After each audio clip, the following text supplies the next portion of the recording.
12 years. That was how long she spent building an invention that could change an entire industry. Her husband spent 12 minutes stealing it.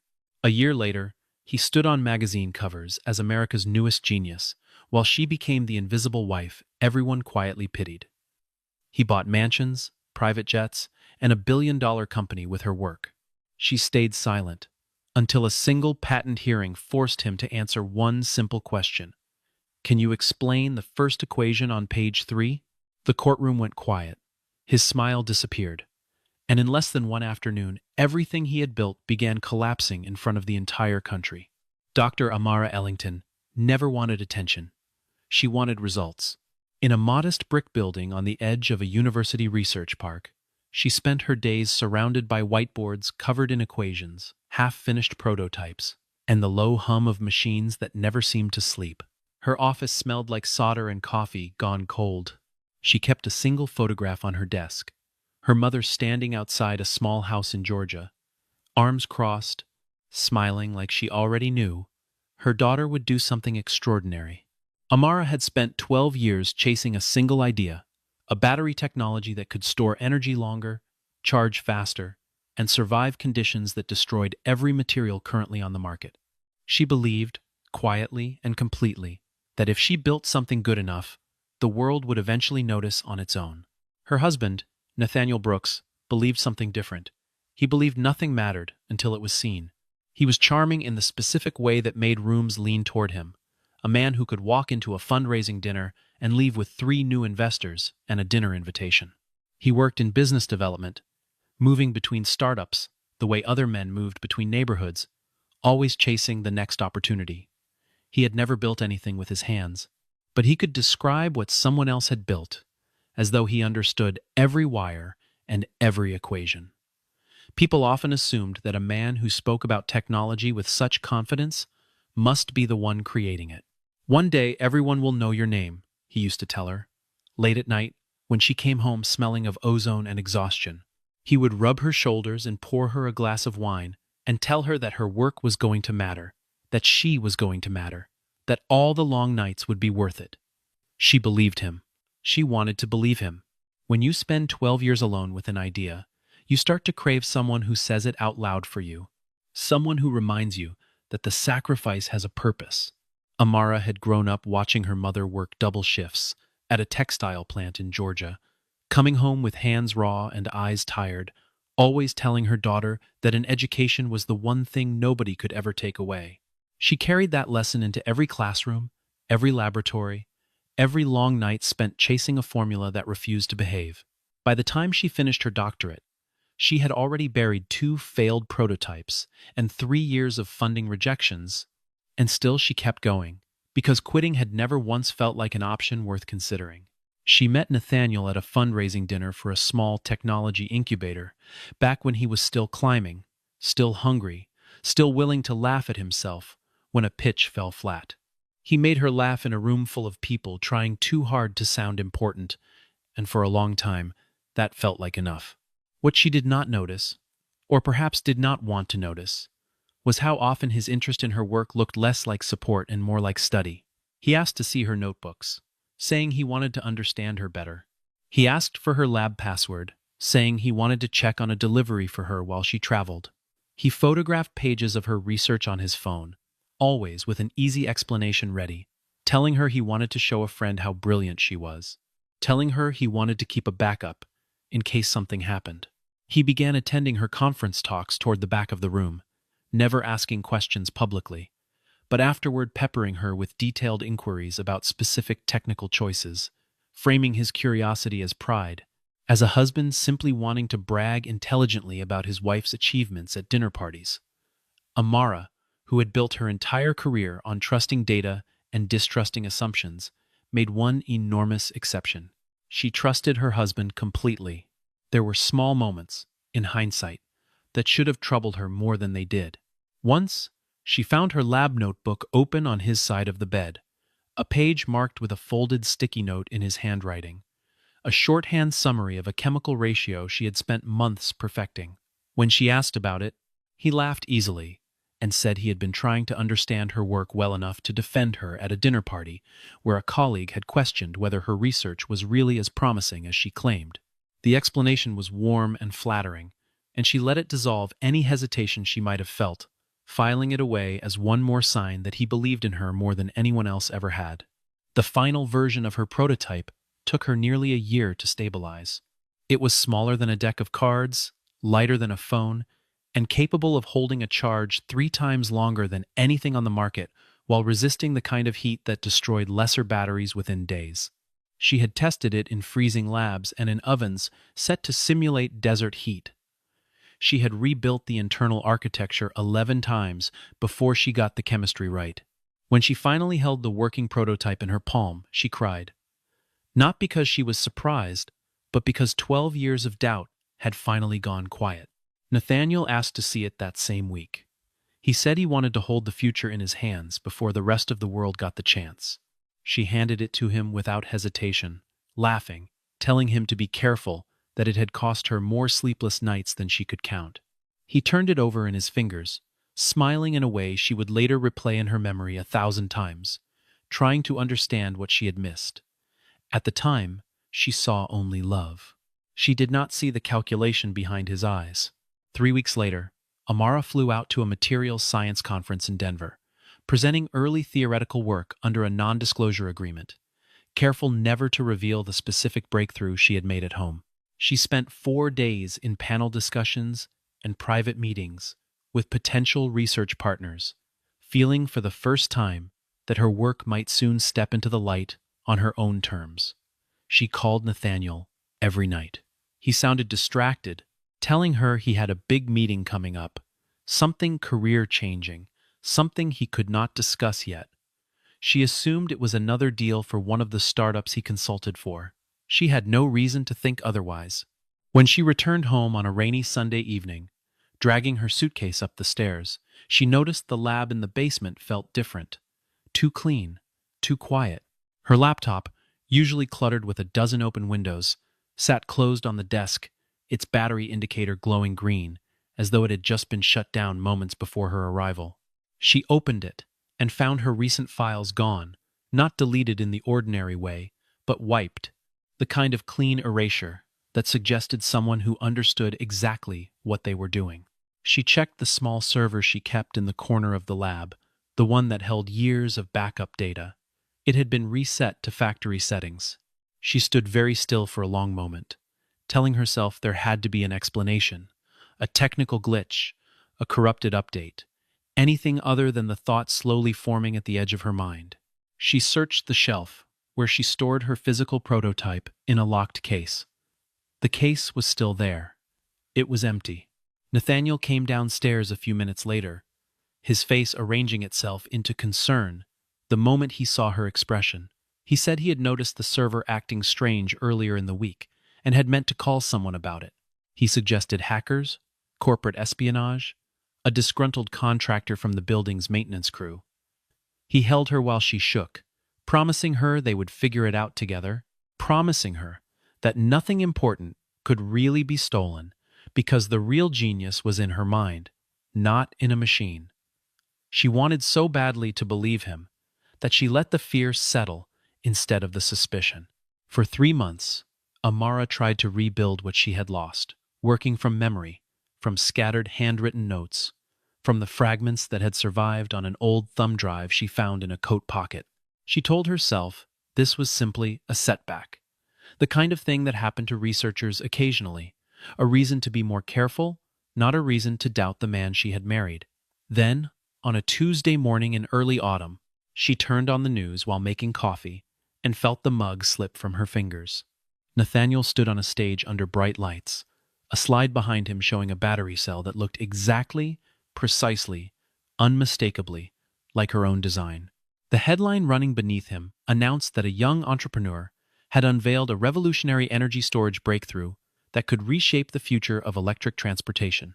He spoke with total confidence about internal architecture she had spent a decade perfecting, describing it in language she recognized immediately as her own words, softened and repackaged, for an audience that had no idea what they were really looking at. He called it his life's work. The crowd rose to its feet. Amara stood alone in her kitchen, coffee pooling around her bare feet, watching her husband claim 12 years of her life as though it belonged to him. The weeks that followed felt like watching a wildfire spread across a landscape she used to recognize.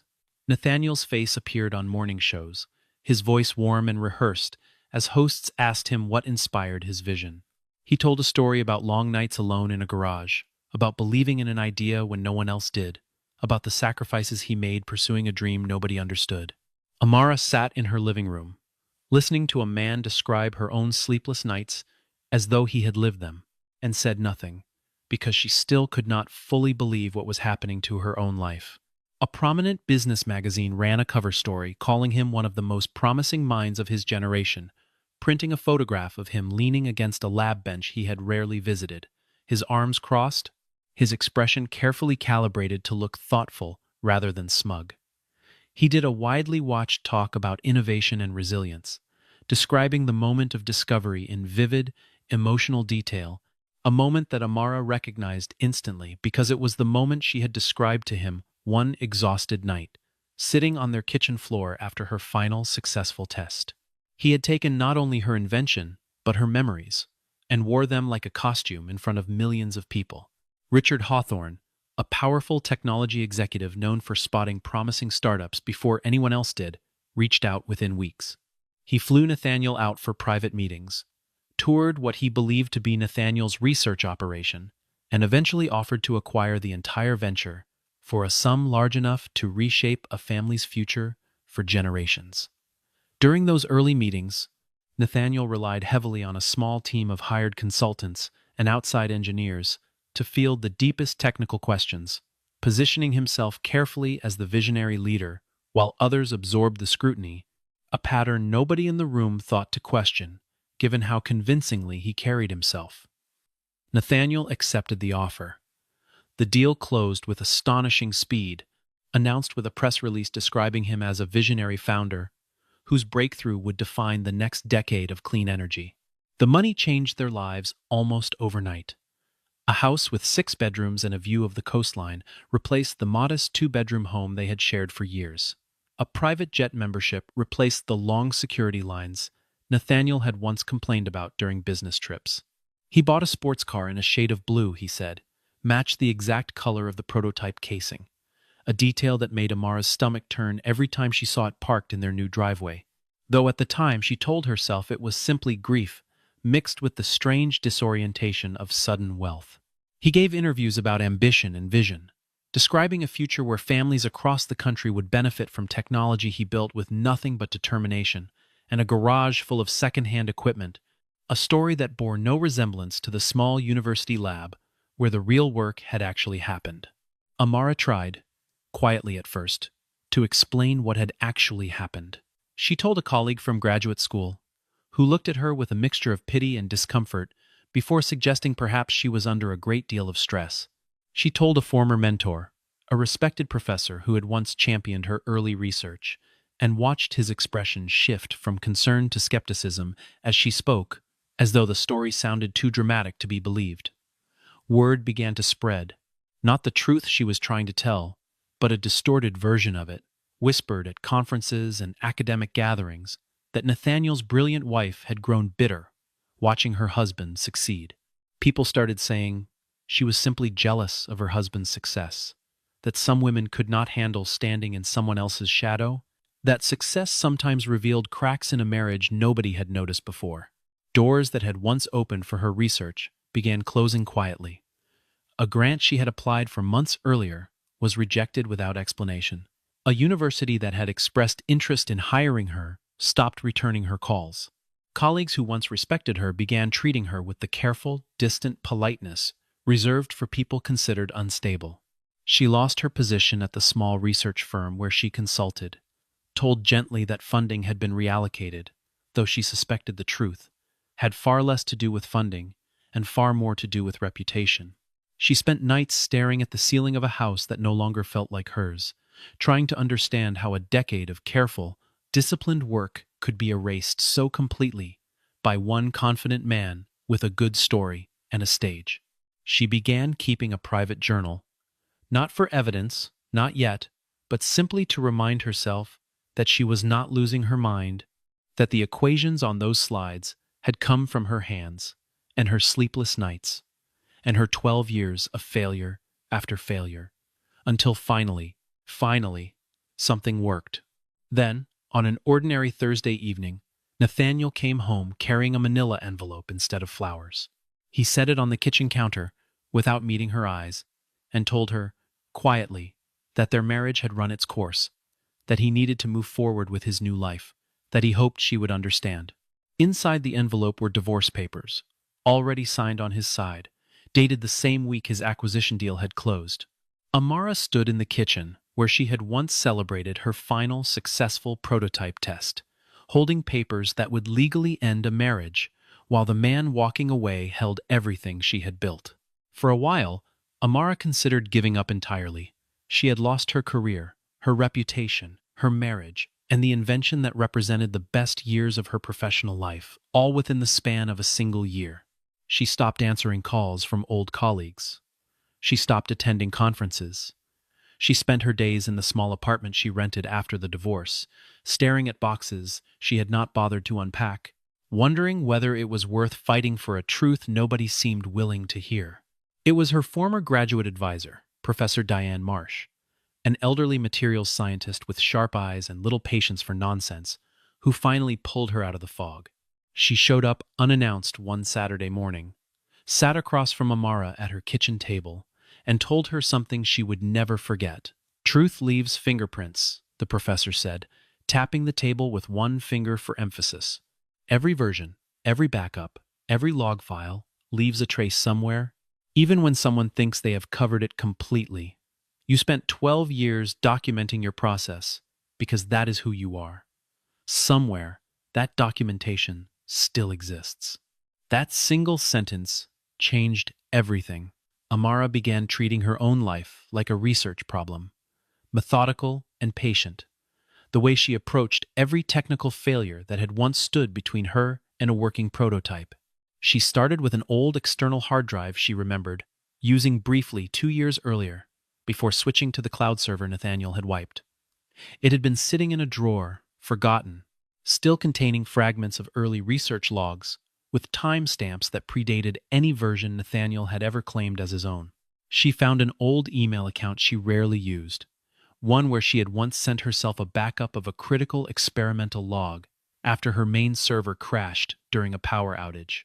The email still sat unopened in a folder, dated more than a year before Nathaniel's public announcement, containing detailed notes about the exact battery chemistry he now claimed to have invented.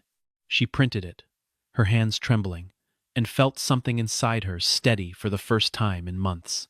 She remembered the security camera positioned above the lab door in the basement, a small device Nathaniel had installed years earlier for what he called peace of mind, and realized it stored footage on a local drive rather than a cloud account he could easily erase remotely.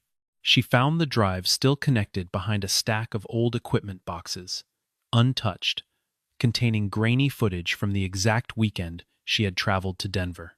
The timestamp showed Nathaniel entering the lab alone late at night, moving with the careful, deliberate motion of someone who did not want to be interrupted. Piece by piece, the picture assembled itself. A version history buried in an old software backup showed edits made to research files during hours Nathaniel claimed to have been traveling for work. A vendor invoice for a specialized piece of lab equipment listed Amara's name as the purchaser months before Nathaniel's supposed breakthrough date. A shipping confirmation for rare materials used only in her specific chemical process arrived at their old address nearly a full year before Nathaniel's public unveiling, addressed to her, signed for by her, filed away and forgotten in a box of household receipts she had never bothered to throw out.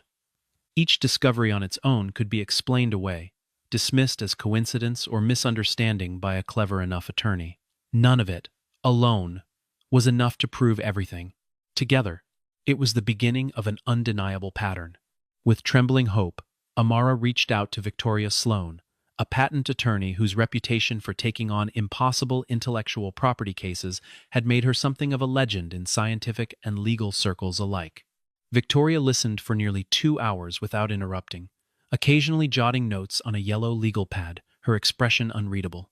When Amara finished, exhausted and uncertain, Victoria set down her pen and looked directly at her. "This is not a case about a bitter wife," Victoria said. "This is a case about theft, fraud, and a man who badly underestimated the woman he stole from. I will take it." Victoria's strategy was deliberate and careful, built on patience rather than speed.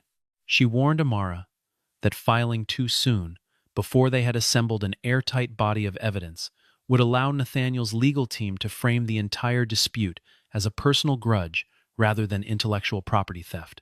Instead, they spent weeks quietly gathering documentation, working with a forensic data specialist who could authenticate timestamps, metadata, and digital signatures well enough to withstand cross-examination in front of a skeptical judge. The deeper they dug, the more disturbing the discoveries became.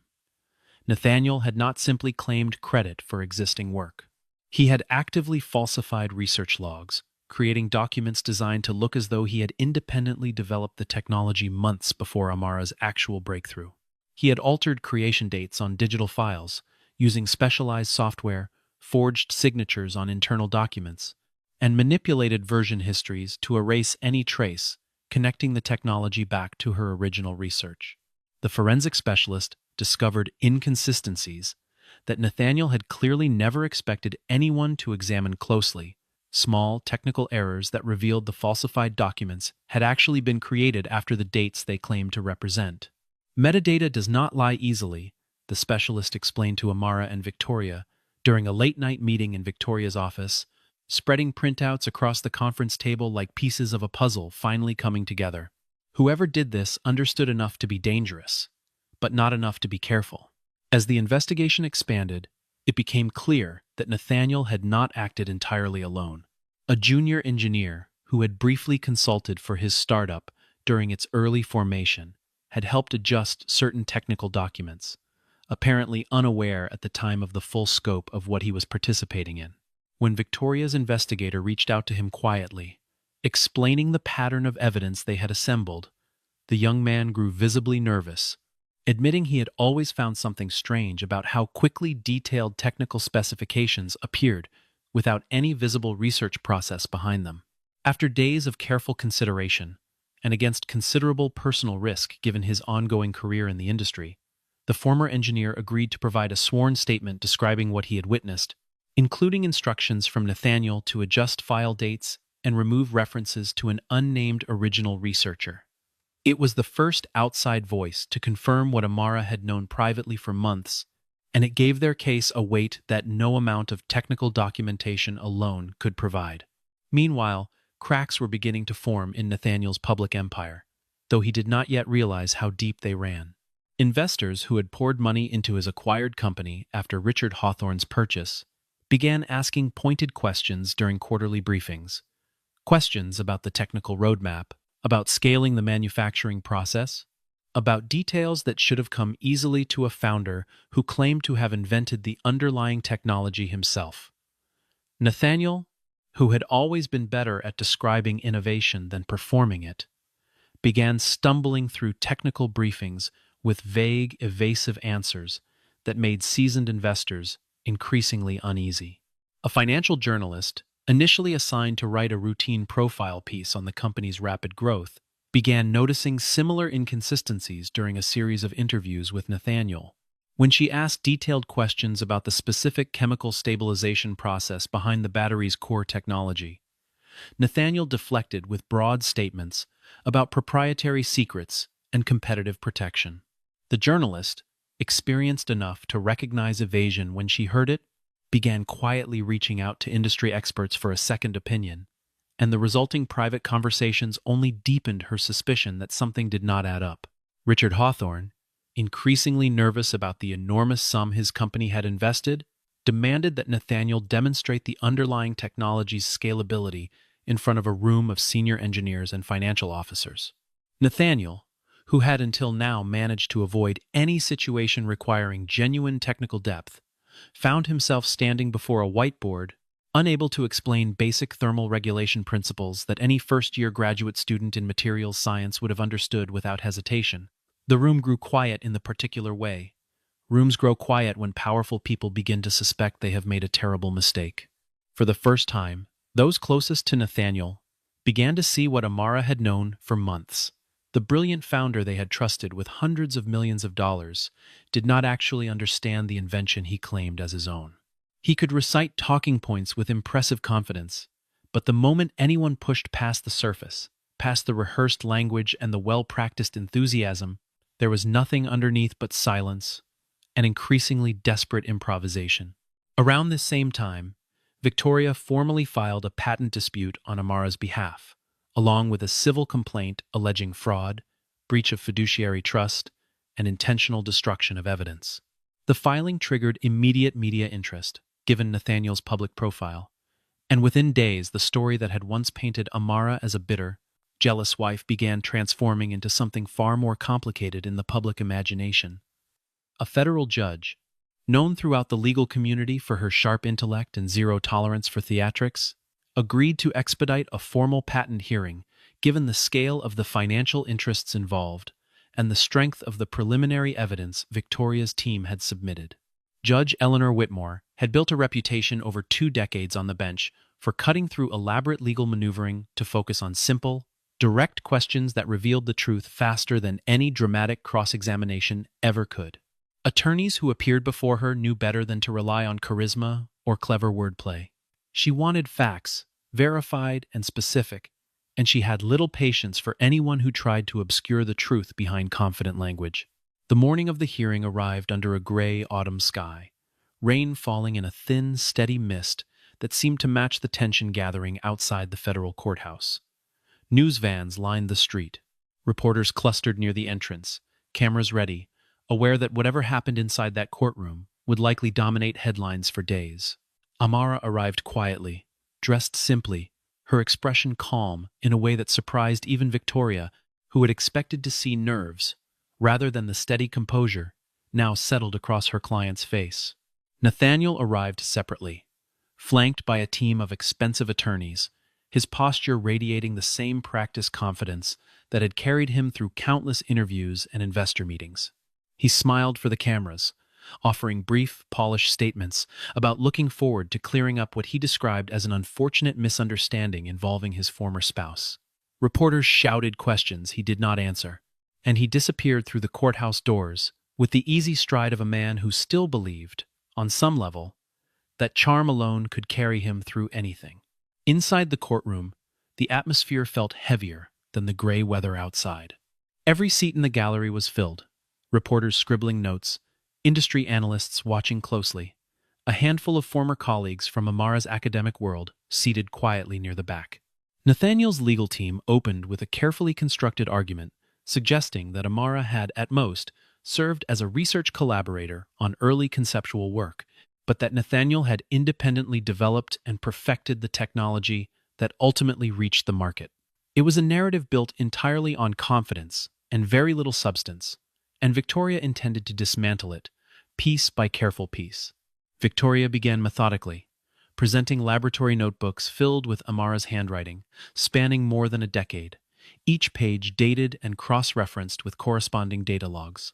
She introduced the recovered email, containing detailed experimental notes, sent more than a year before Nathaniel's public announcement. She played the basement security footage, showing Nathaniel alone in the lab during the exact weekend Amara had traveled to Denver, his movements deliberate and unmistakably purposeful, rather than curious or incidental. She presented the forensic metadata analysis, walking the courtroom through technical evidence showing that documents Nathaniel's team had submitted as proof of independent development had actually been created and altered months after their claimed dates.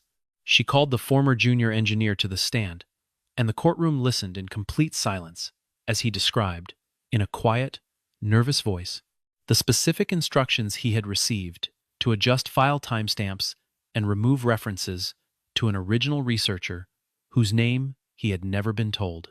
Nathaniel sat rigidly at the defense table throughout the morning, his jaw tightening with each new piece of evidence, his attorneys whispering urgently among themselves as the foundation of their argument began visibly eroding in real time.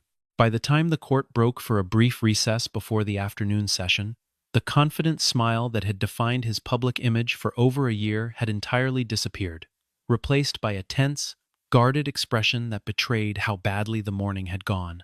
When the hearing resumed, Victoria made a request that would ultimately define the entire case. She asked Judge Whitmore for permission to question Nathaniel directly regarding the technical foundations of the invention he claimed to have created. The judge, intrigued by the mounting evidence and the defense's inability to offer a coherent counter-narrative, granted the request without hesitation. Nathaniel took the stand with visible reluctance, his attorneys clearly uneasy about the decision, but unable to prevent it given the judge's ruling. Victoria approached slowly, her voice calm and measured, the voice of someone who already knew exactly where this was going. She asked him to describe, in his own words, the fundamental chemical process that allowed the battery to maintain stability under extreme heat, a process that formed the very core of the patent he claimed as his own creation. Nathaniel began speaking, his words vague and circling, borrowing fragments of language he had clearly memorized from interviews and press materials without any underlying technical understanding supporting them. Victoria pressed further, asking him to walk the court through the specific molecular interaction responsible for the battery's extended charge retention, information that would have been immediately familiar to anyone who had genuinely developed the technology from the ground up. He faltered, glancing toward his attorneys, who could offer him nothing beyond helpless expressions. Victoria waited, patient and unhurried, allowing the silence to stretch until it became almost unbearable. Then she asked the question that would end up defining the entire hearing, the question that would appear in headlines around the country by the following morning. "Can you explain the first equation on page 3 of your own patent application?" she asked quietly, sliding a printed page across the table toward him. The courtroom went completely silent. Somewhere in the gallery, a reporter's pen stopped moving mid-sentence. Nathaniel stared down at the page for a long moment, his expressions cycling rapidly through confusion, panic, and something that looked almost like grief for the version of himself that had convinced an entire country he was a genius. He glanced up once toward the gallery, as though searching for a familiar face that might steady him, but found only rows of strangers waiting to see what he would do. He opened his mouth to speak, then closed it again. His hand, resting on the edge of the witness stand, had begun to tremble slightly, a small betrayal his composure could no longer hide. The silence stretched for nearly 30 full seconds, an eternity inside a packed federal courtroom, before he finally admitted, in a voice barely above a whisper, that he could not. Judge Whitmore leaned forward slightly, her expression unreadable, and asked him to repeat his answer clearly for the record. Nathaniel cleared his throat, his composure cracking further with every passing second, and said again, this time loud enough for the entire room to hear, that he did not know how to explain the equation. A quiet murmur rippled through the gallery, quickly silenced by the judge's sharp glance toward the room. Amara sat perfectly still beside Victoria, her hands folded in her lap, watching the man who had once promised her the world finally run out of words to describe the very thing he had stolen from her. An independent expert witness, a respected materials scientist with no personal connection to either party, was called immediately afterward to review the equation in question. She confirmed to the court, in clear and unambiguous terms, that the equation represented a highly specialized understanding of thermal chemistry that would be virtually impossible for anyone without direct hands on laboratory experience in this exact area of research to have developed independently. She stated plainly that the equation matched, character for character, formulas found in Amara Ellington's earliest recovered laboratory notebooks, dated years before Nathaniel's public claims. Victoria continued methodically through the remaining evidence, presenting time-stamped file histories showing the true chronological order of the invention's development, digital signatures that traced every meaningful technical decision back to Amara's original devices and accounts, and a final devastating piece of evidence, an internal message Nathaniel had sent to the former junior engineer months earlier, instructing him explicitly to make the research appear as though it had originated independently within the new startup, rather than from what the message referred to only as the source material. Nathaniel's attorneys attempted several times to object, to redirect, to introduce alternative explanations for the mounting evidence, But each attempt collapsed almost immediately under the weight of what had already been established. By the time Victoria rested her presentation, the courtroom no longer looked at Nathaniel as the confident innovator who had once graced magazine covers. They looked at him as a man whose entire public identity had been built on a foundation that no longer existed. Judge Whitmore, after listening to closing arguments from both sides, addressed the courtroom with the same measured, unhurried tone she had maintained throughout the proceedings. She stated that the evidence presented left no reasonable doubt regarding the true origin of the technology in question, and that the pattern of deliberate falsification uncovered throughout the investigation represented one of the more troubling instances of intellectual property theft she had encountered in her years on the bench. Rather than issuing an immediate ruling, she announced a brief recess to formally prepare the court's written decision, a pause that left the entire room suspended in anticipation. Outside the courtroom during the break, reporters who had once written glowing profiles about Nathaniel's meteoric rise scrambled to update their coverage in real time, describing the dramatic reversal unfolding inside the federal courthouse. Richard Hawthorne, watching a live stream of the proceedings from his office, reportedly turned pale as the details of the falsified documents became public knowledge, immediately instructing his legal team to begin preparing to unwind the acquisition deal that had brought Nathaniel's company under his corporate umbrella. When the court reconvened, Judge Whitmore delivered her ruling with the same clarity and precision that had defined her handling of the entire case. She declared that Dr. Amara Ellington was the sole and rightful inventor of the technology in question, and that the patents filed under Nathaniel's name would be formally transferred to reflect the true origin of the innovation. She further ruled that Nathaniel had engaged in deliberate fraud, ordering significant financial penalties, and referring the matter for potential criminal investigation, given the scale of falsified documentation involved. The financial consequences arrived almost immediately. Richard Hawthorne's company issued a public statement announcing the termination of its acquisition agreement, citing material misrepresentation regarding the true ownership of the underlying technology. The company's stock, once celebrated as one of the most promising investments in the clean energy sector, dropped sharply within hours of the announcement, wiping out a significant portion of its market value before trading was temporarily suspended. Investors who had poured money into Nathaniel's venture began filing their own legal actions within days, seeking damages for what they now understood to be an investment built on fraudulent claims. Reporters who once profiled him as a self-made visionary now dug through public records, searching for any early sign they had missed, publishing follow-up pieces that traced the entire arc of his rise and fall with the kind of unsparing detail reserved for stories that capture a nation's attention. The blue sports car was repossessed within a month. The house with the coastline view went up for sale within 2, listed by a bank rather than a broker, its asking price already discounted to reflect the speed at which its owner needed to sell. Industry awards Nathaniel had received throughout the previous year, including recognition from several prestigious innovation organizations, were formally rescinded, their boards issuing careful statements, distancing themselves from a recipient whose achievements had turned out to be entirely borrowed. Within the span of roughly 2 weeks, an empire that had taken over a year to construct through calculated charm and relentless self-promotion collapsed entirely, leaving Nathaniel facing not only public humiliation, but the very real possibility of criminal charges. In the aftermath of the ruling, offers began arriving for Amara almost immediately. Some from major corporations eager to license her technology, others from investment groups, proposing enormous sums in exchange for exclusive manufacturing rights. One particular offer, presented by a well-established energy conglomerate, promised a payout large enough to secure financial comfort for the rest of her life, along with a modest ongoing royalty structure that would have made her instantly wealthy beyond anything she had previously imagined. Amara sat with the offer for several days, turning it over carefully in her mind, the same way she once turned over failed prototypes, searching for the flaw hidden beneath an attractive surface.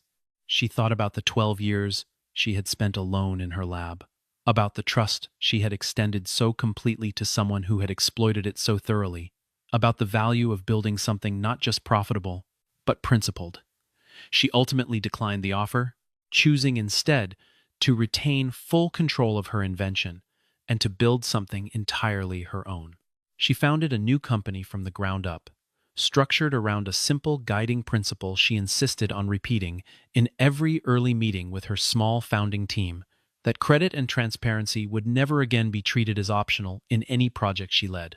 She built research contracts that explicitly protected the intellectual contributions of every team member, ensuring no one working under her would ever experience what she had endured. Word of her new venture spread quickly, not through flashy marketing or manufactured media moments, but through the quiet, steady respect of an industry that had watched her survive a very public betrayal with remarkable dignity.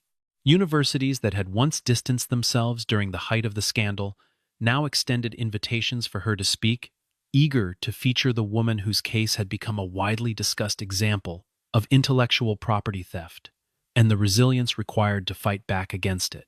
Former colleagues who had doubted her, who had repeated cruel rumors about jealousy and bitterness, reached out privately to apologize, some more sincerely than others, but Amara accepted each gesture with the same quiet grace that had carried her through the hardest year of her professional life. Nathaniel, meanwhile, faced the full collapse of everything he had spent over a year constructing. Civil lawsuits from investors piled up faster than his remaining legal team could manage, each one demanding compensation for losses tied directly to his fraudulent claims. The criminal investigation referred by Judge Whitmore moved forward steadily, gathering additional testimony from former associates who, now that the truth had become undeniable, felt increasingly little loyalty toward protecting him. The mansions, the private jet, the public admiration he had built his entire identity around, all of it began dissolving under the weight of legal fees, settlements, and a reputation that no publicist could ever fully repair.